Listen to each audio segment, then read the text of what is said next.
Estamos iniciando mais uma aula de física para o segundo ano do ensino médio. Inicialmente, vamos estudar um pouquinho do que a gente chama ótica física. A ótica é o estudo dos fenômenos e comportamentos da luz.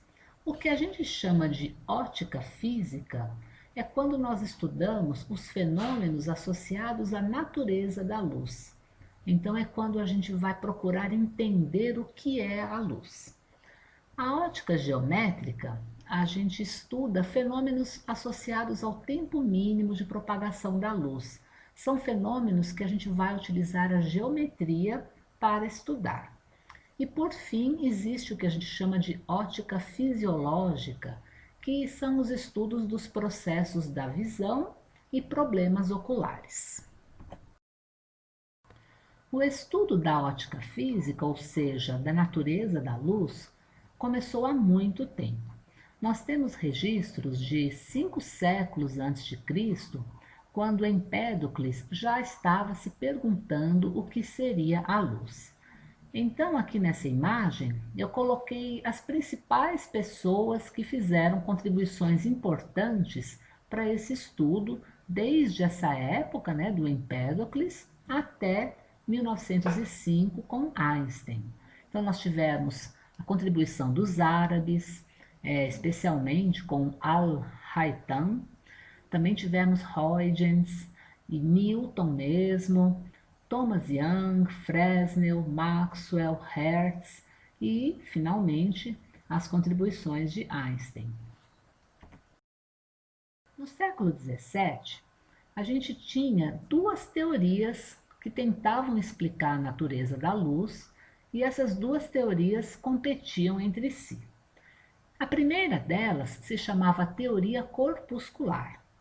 E essa teoria era a que os gregos já tinham começado a desenvolver, que os árabes também confirmavam e que Isaac Newton também concordava.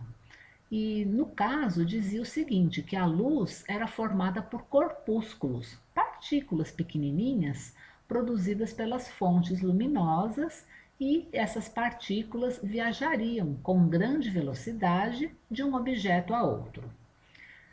A gente tinha também a teoria ondulatória.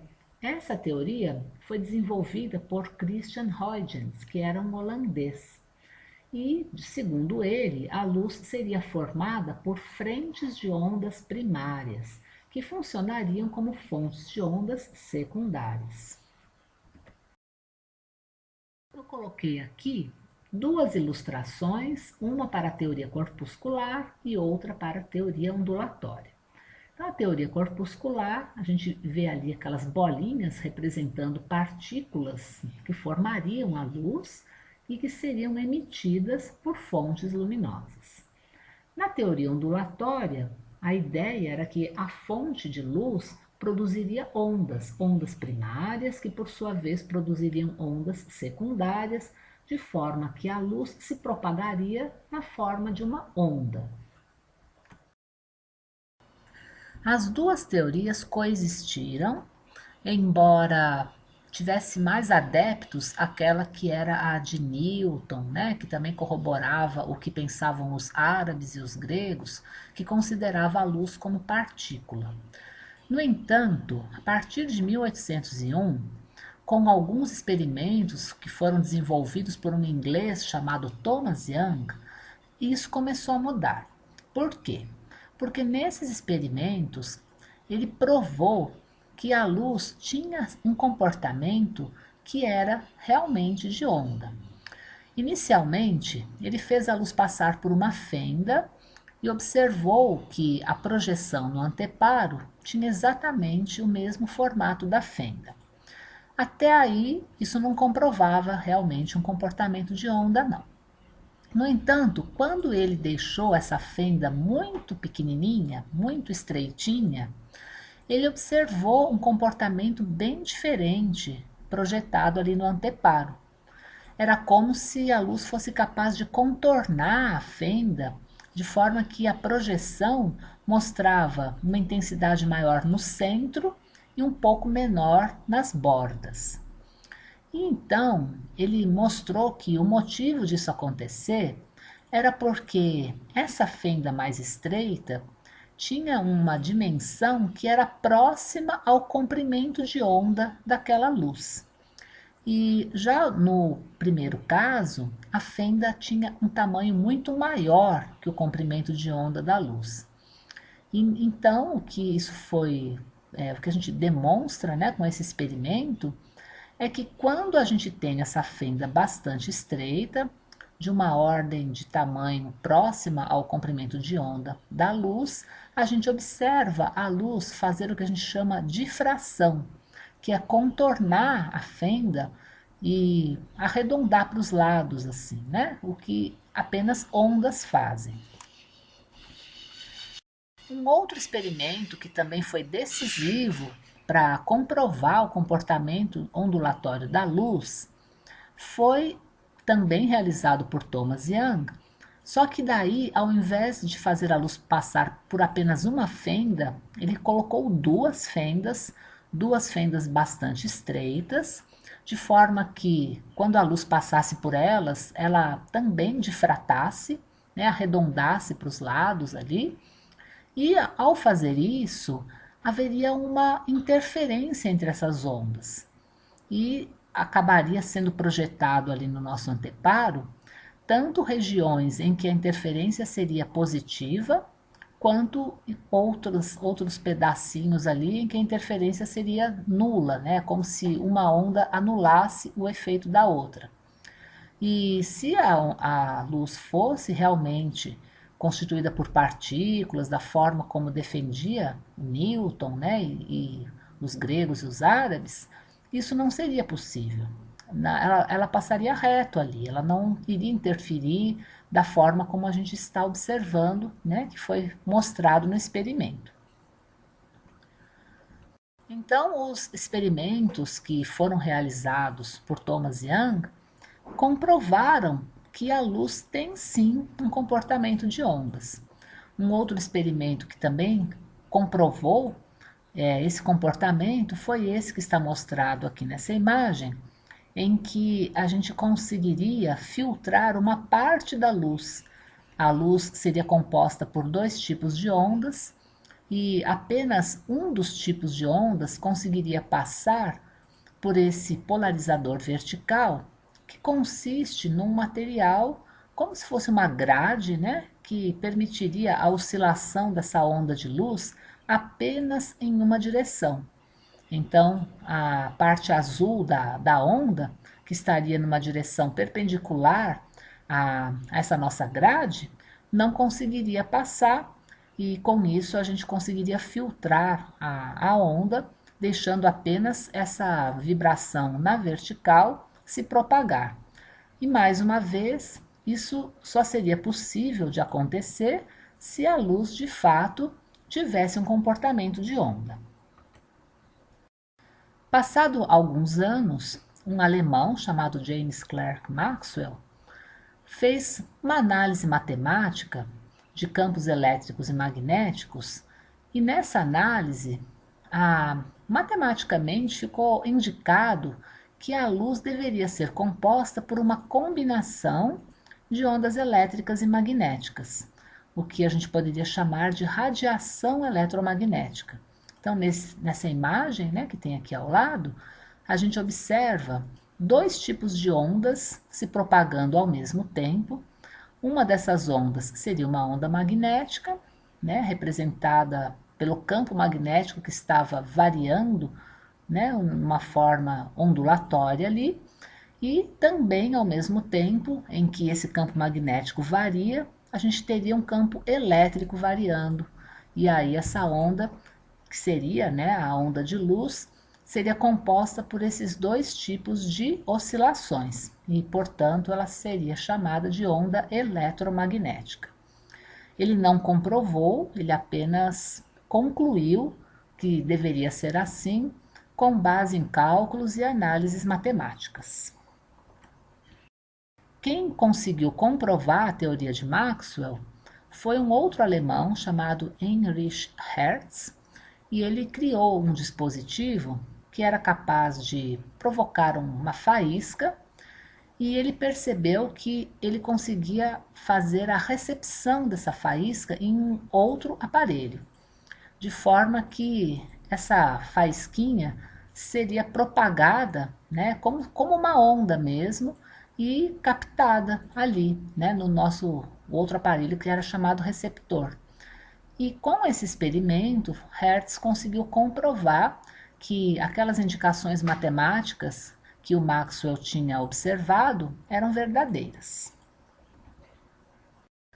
Passados alguns anos, chegamos no início do século XX e Albert Einstein fez as suas contribuições para o estudo da natureza da luz.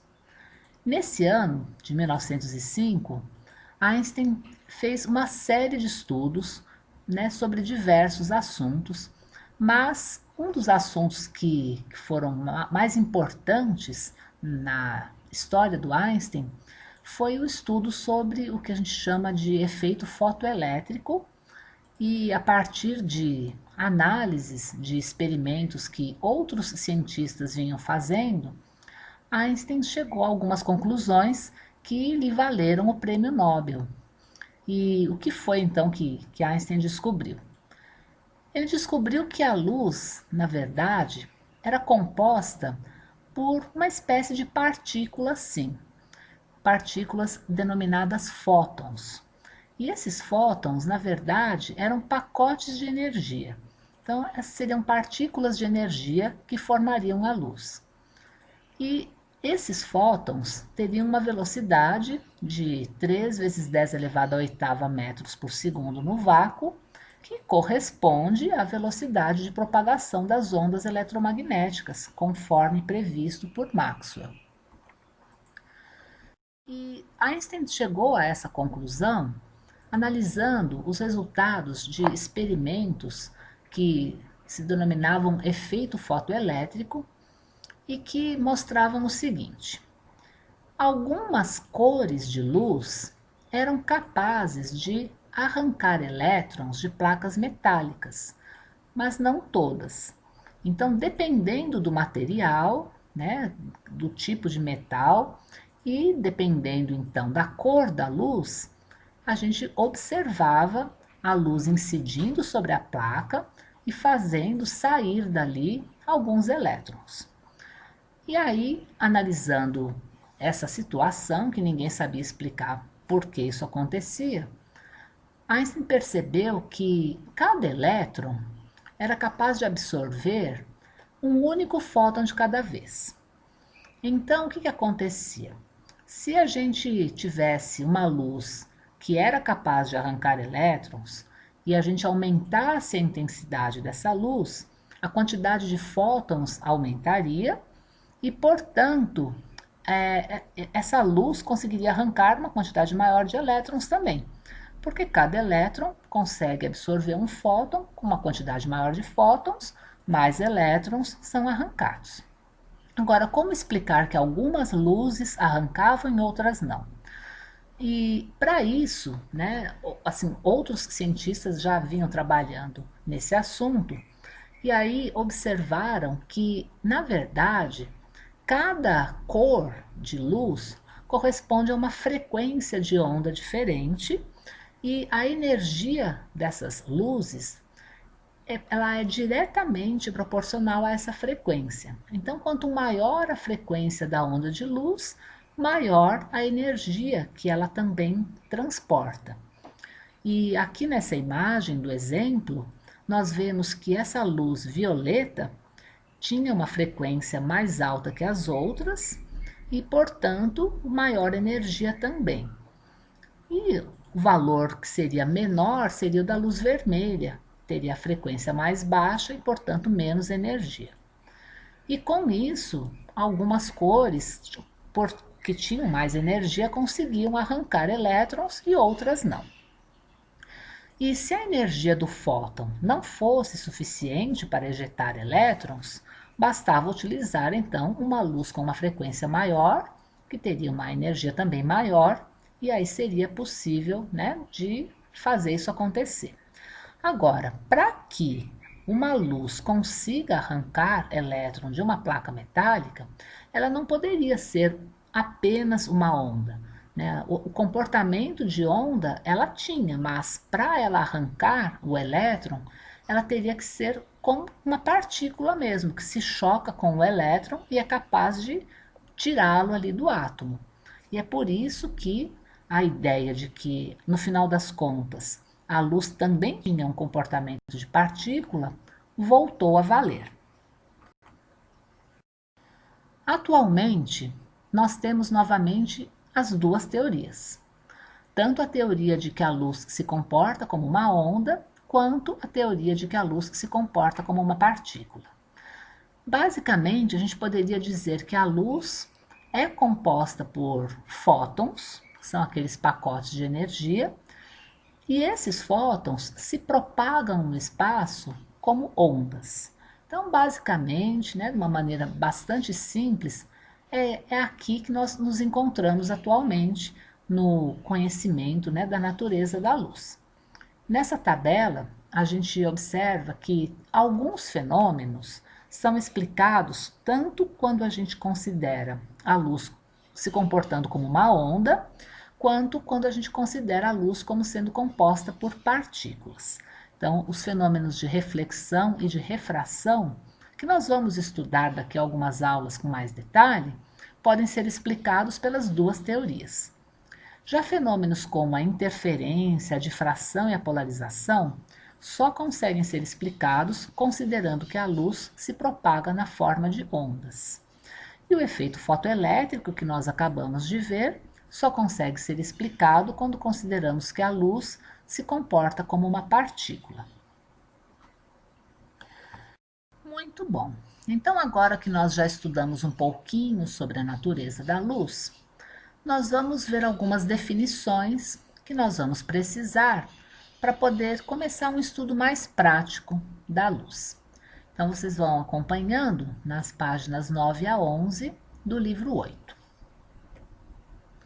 A primeira definição é com relação às fontes de luz. A gente pode definir uma fonte de luz como primária ou secundária. A gente define como primária quando essa fonte de luz emite a própria luz que ela tem, né? Ela produz aquela luz que ela está emitindo, vamos dizer assim. Então a gente tem as estrelas, como o Sol, lâmpada, fogueira, né? São fontes primárias.